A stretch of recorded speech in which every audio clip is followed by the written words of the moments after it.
नहमदुहु व नुसल्ली अला रसूल करीम अम्मा बाद। पश्चिम बंगला का पीर फुरफुरा दरबार शरीफ मुजद्दिदिया जमान पीर अबू बकर सिद्दीक रहमतुल्लाह अलैहि का संगठन ऑल इंडिया मुजद्दिदिया मिशन सर्वधर्म सम्मेलन कमेटी के सदस्यों हैं हम मोहम्मद आसिफ। इसके अलावा सर्वो भारतीय जातीय कांग्रेस का भी सदस्यों हैं हम।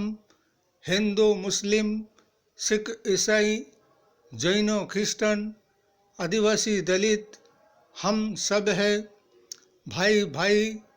मजहब नहीं सिखाता आपस में बैर रखना। हिंद है हम, ये वतन है हमारा।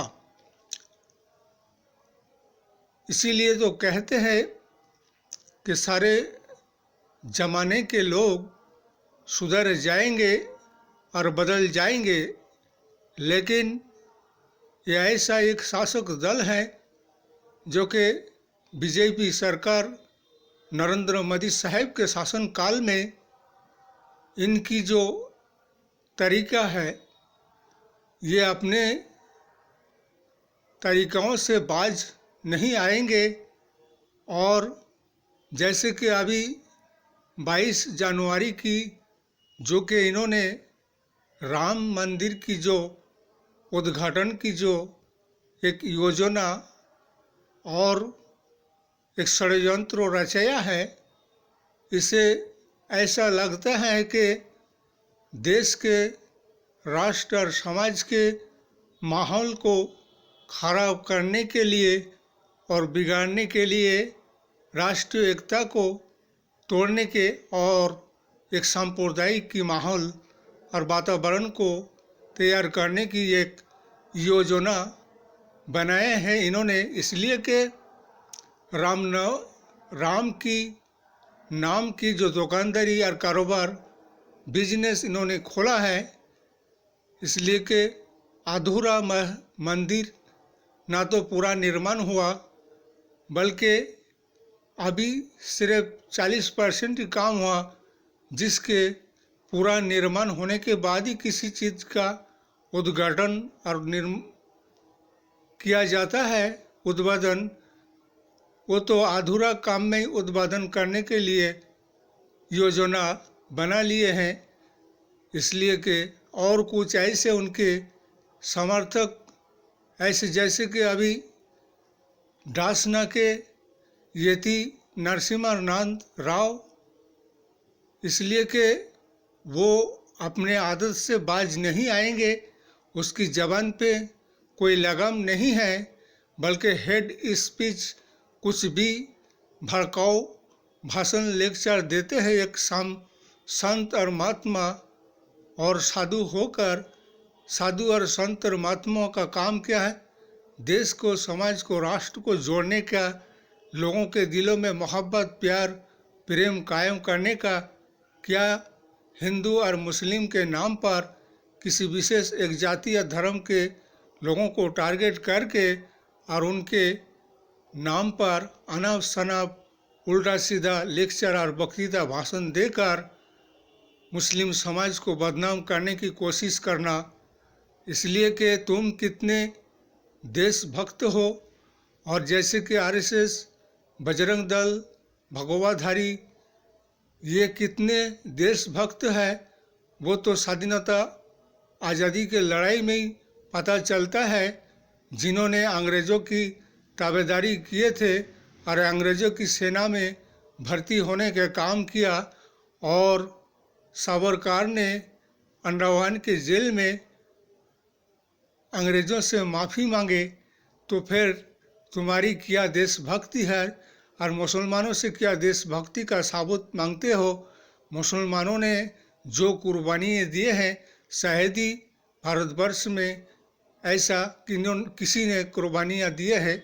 जैसे कि जमात उलमाए देवबंद, जमात उलमाए हिंद, जमात इस्लामी, सारे संगठनों ने अंग्रेज़ों के खिलाफ जो युद्ध और जंग में भारतवर्ष के लिए अपने जान माल को कुर्बान किया, वो तो उनके साबुत दिल्ली इंडिया गेट में मिलेंगे तुम्हें। 90,000 शहीदों में से 70,000 शहीद सिर्फ मुसलमानों के नाम का मिलेगा, और तुम अब देश के राष्ट्र के भक्त बन बैठे हो। हाँ, इसलिए कि नरसिम्हा नंद के खिलाफ FIR दर्ज होना चाहिए और उसे अरेस्ट करनी चाहिए।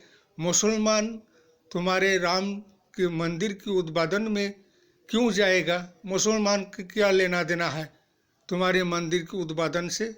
मुसलमान को जाना भी नहीं चाहिए, इसलिए कि ये राम के नाम के जो रामनवमी की जो यात्रा शोभा यात्रा निकालेगा ना, उसमें आइन कानून व्यवस्था ऐसा होना चाहिए जिससे कि RSS बजरंग दल भगोड़ाधारी के लोग कुछ ऐसा होगा जो कि वो खुद ही अपने रामनवमी के जुलूस में और शोभा यात्रा में पथराव खुद ही करेंगे और खुद ही पथराव करके एक सांप्रदायिक का माहौल बनाने की कोशिश करेंगे, और फिर मुसलमानों को बदनाम करने के लिए और उनके ऊपर दोषारोप करने के लिए, उनको दोषी साब्यस्त करने के लिए।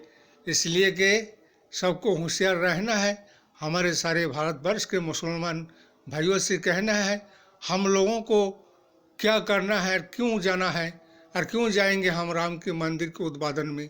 इसलिए उनके धर्म उनके पास उनके लिए अच्छा, हमारे धर्म हमारे पास हमारे लिए अच्छा है।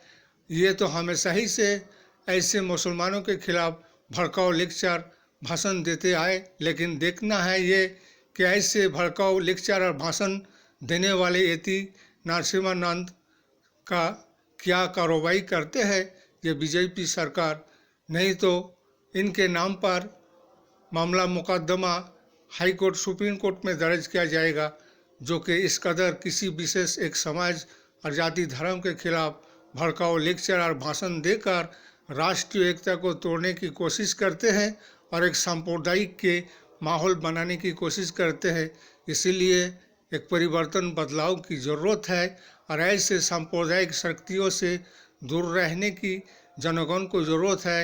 और आने वाले 2024 में सर्वभारतीय जातीय कांग्रेस को इंटरनेशनल इंडिया 26 दल संगठन को लाइए और ऐसे सांप्रदायिक शक्तियों को हटाइए और राष्ट्र और देश को आगे बढ़ाइए, विकास के राहों पर, राष्ट्रीय एकता पर, संविधान को बचाइए, राष्ट्रीय एकता बचाइए, लोकतंत्र बचाइए और ऐसे विनाशकारी भ्रष्टाचारी सरकार से देश और राष्ट्र को बचाइए। इस वीडियो को ज़्यादा से ज़्यादा लाइक दीजिएगा, शेयर कीजिएगा, सब्सक्राइब दीजिएगा। जय हिंद, जय भारत। मोहम्मद आसिफ।